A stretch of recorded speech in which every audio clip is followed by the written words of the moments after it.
Tudo bem, pessoal? Para a gente finalizar o sistema respiratório, é importante a gente falar da qualidade do ar e o efeito dessa qualidade do ar na nossa saúde. Quanto mais puro esse ar chegar aos nossos pulmões, melhor para a gente é e para o nosso sistema. Quando eu falo puro, pessoal, eu estou falando menos impurezas, tá? Eu estou falando que ele vai vir com mais oxigênio, menos gás carbônico, não vão vir impurezas, detritos, não vão vir nada disso. Então, eu vou ter um ar melhor para eu respirar. Em contrapartida, quando eu tenho um ar mais carregado, mais poluído, eu tenho danos ao meu sistema respiratório porque eu vou ter menos oxigênio ali. Como eu vou absorver esse oxigênio se eu tenho pouco ali?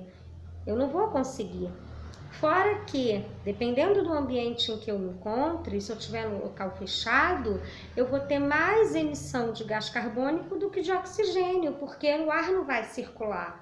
Nós não emitimos gás carbônico na nossa expiração? Se eu estou num lugar fechado, cada vez que eu jogo gás carbônico para o meu ar, ele vai ficando com menos oxigênios e não tem renovação. Se não tem renovação, quando eu vou inspirar aquele ar novamente, ele vem com menos oxigênio e mais gás carbônico.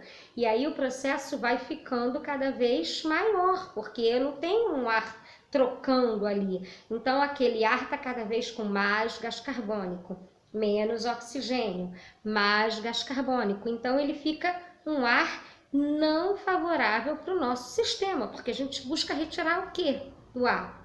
A gente busca retirar oxigênio, a gente não é fotossintetizante para querer gás carbônico, a gente quer oxigênio. Então, é importantíssimo que a gente abra janelas, que a gente abra as portas, deixe a casa ventilar, o apartamento, a sua sala de trabalho, as salas de aula, tá? É óbvio que ficar dentro do ar-condicionado no calor é muito bom, mas se não estiver tão quente, vamos abrir as janelas, abrir a porta, deixar o ar circular, principalmente com bastante gente no mesmo local. O que acontece? O ar vai ficando cada vez mais cheio de gás carbônico, são mais pessoas respirando, são mais pessoas retirando o oxigênio e emitindo gás carbônico. E cada vez o ar vai ficar com menos oxigênio, então é um círculo vicioso, tá? Eu nem falei ainda dos micro-organismos que a gente pode ter no ar. A gente pode ter vírus, bactérias, fungos, diversos micro-organismos causadores de doenças. E aí, além de respirarmos um ar que pode estar poluído, a gente pode trazer para dentro do nosso organismo algum desses micro-organismos que vão causar doenças. É claro que tudo vai depender do estado de saúde que cada um possui. Quanto mais fortalecido o sistema imunológico tiver, mais conta o nosso corpo dar desses micro-organismos. Não é para todo mundo ficar neurótico e pensar que toda hora vai pegar uma doença, não é assim. O nosso corpo, ele produz, né, a defesa, são esses contatos que a gente possui, que a gente tem com esses antígenos que vão causar a defesa do nosso corpo, que vão produzir as defesas do nosso corpo. Então, é óbvio que o convívio, né, que a gente tem social, já vai nos dando defesas, porque eu tenho micro-organismos no meu corpo que talvez o meu amigo não tenha. E aí eu emitindo no ar, ele também tem contato, cria anticorpos e por aí vai. Claro que a gente também tem as vacinações, enfim, vários processos que vão atuar na nossa imunidade. Mas quando a gente está com a imunidade baixa, quando a gente está debilitado ou quando a gente está doente, é de bom tom que a gente evite lugares em que a gente possa ou contaminar outras pessoas ou sermos alvos de contaminação. Então, assim, a gente novamente tem que lembrar que a gente vive num coletivo. Eu não posso sair de casa doente porque eu vou espalhar a minha doença para todo mundo. Então, é óbvio que se eu puder não sair, me resguardar até eu ficar boa, eu evito que a minha doença passe para outras pessoas. principalmente se tratando de doenças contagiosas, e aqui no caso desse vídeo eu estou falando das doenças do trato respiratório, em que a gente pega por vias aéreas, por contato com essas partículas no ar, ou em suspensão, ou por contato, né? Como a gente conhece agora, a gente tem conhecido falando bastante sobre o Covid, que as pessoas que possuem Covid sintomáticas ou não, e o pior são as que não são sintomáticas, liberam essas partículas no ar. Essas partículas ou podem chegar a uma outra pessoa, dependendo da distância em que elas estejam, ou cair em algumas superfícies, e dependendo da superfície, ficar ali muito tempo. Outra pessoa vai lá, coloca a mão, leva a mão à boca, ao olho, né? E aí acaba se contaminando.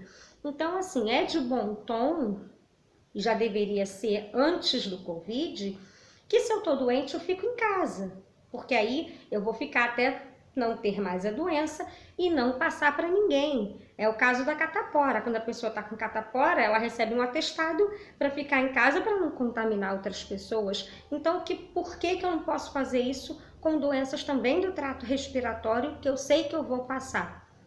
Eu não preciso, gente, a gente tem que colocar na nossa cabeça que conscientização não precisa de uma lei, eu não preciso de um órgão público para que me mande ficar em casa porque eu estou doente. É claro, gente, que eu não estou falando aqui, tem situações que não tem como, eu tenho que trabalhar, eu preciso ir a um médico, então eu vou tomar alguns cuidados para que eu não me contamine mais ou de outras doenças, porque o meu sistema imunológico com certeza está mais debilitado, porque quando a gente fica doente ele fica debilitado, e aí a gente pode contrair outras doenças, ou eu vou me cuidar para evitar passar essa doença para outras pessoas. Então, nós estamos nos habituando ao uso de máscaras. Eu acho que é importante a gente adotar essas máscaras no nosso hábito, independente de pandemia. Eu tô resfriada, eu preciso ir a algum lugar, eu vou tirar aquela máscara que eu tenho guardada lá do Covid, que eu usava, e vou ao meu mercado ou vou ao banco com a minha máscara. Ah, mas eu tô só resfriada. Só que o meu resfriado, para mim, pode ser uma coisa, mas para uma pessoa com o sistema imunológico mais debilitado, mais comprometido, pode atuar e atingir de maneira mais grave. Então, assim, a gente tem que parar de pensar no eu para pensar no nós. É a mesma situação da condição da poluição ambiental. Se eu sei que aquele ar também vai fazer mal para mim, eu tenho que pensar que eu não vou poluir e vai fazer só mal aqui. Ele vai fazer mal aqui, vai fazer mal em outras cidades, em outro país, porque a gente vive num globo, a gente vive num redondo, né? Não tem onde sair. Tudo que eu produzo, que eu consumo e que eu emito, ele tem impacto no mundo inteiro. Então, o importante é mudança de hábitos, pessoal. A gente, com educação, e essa educação vem de várias fontes, informação, valores que a gente recebe dos nossos pais, da nossa família, esses conjuntos, né, de informação, esse conjunto de informação, de valores, nos tornam melhores. Então a gente tem que pensar que é uma conscientização para sempre. E aí eu penso também no fumo. Pessoas que fumam deveriam ter o cuidado de não fumar próximo a outras pessoas, porque é uma opção dela fumar. Eu não vou falar aqui do grau de dificuldade de parar, tá? Muitas das pessoas que fumavam não tinham acesso às informações, não sabiam o quanto o cigarro era nocivo e causava dependências. Hoje a gente sabe, pessoal, quem ainda não fuma, pessoal da idade, né, adolescentes, jovens, não fumem. Hoje a gente conhece os efeitos nocivos do cigarro. Pode causar câncer, está diretamente relacionado ao câncer de pulmão, enfisemas pulmonares, doenças bem complicadas do pulmão. Então o cigarro ele faz mal, ele causa dependência química, é muito difícil uma pessoa fumante parar de fumar. Muitos têm êxito, conseguem, mas é difícil. O Brasil tem um programa antitabagismo para as pessoas pararem de fumar. O SUS oferece esse programa, mas é difícil, você tem que se inscrever, nem todo mundo consegue. A quantidade de fumantes no país é muito grande, então nem todo mundo tem acesso a esse programa.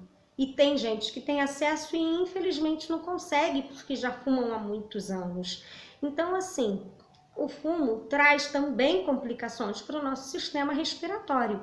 Só que a gente sabe disso. Então, pessoal, fumar, para quem sabe que faz mal, quem fuma, não está sendo enganado, né? Então, assim, é importante sim que a gente fale sobre o fumo, é importante sim que a gente fale sobre poluição, e tudo isso se resume a quê, pessoal? A hábitos.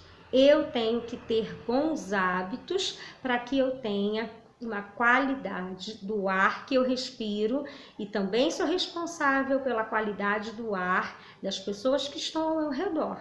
Porque, novamente, eu tenho que lembrar que nós somos um todo e não seres únicos. Por mais indivíduos que sejamos, nós vivemos no coletivo, tá? Então, é só para a gente finalizar, só para a gente pensar e a gente ajustar alguns hábitos que a gente ainda pode ter e sem querer repassar adiante, tá bom? Uma ótima semana para todo mundo. Fiquem com Deus.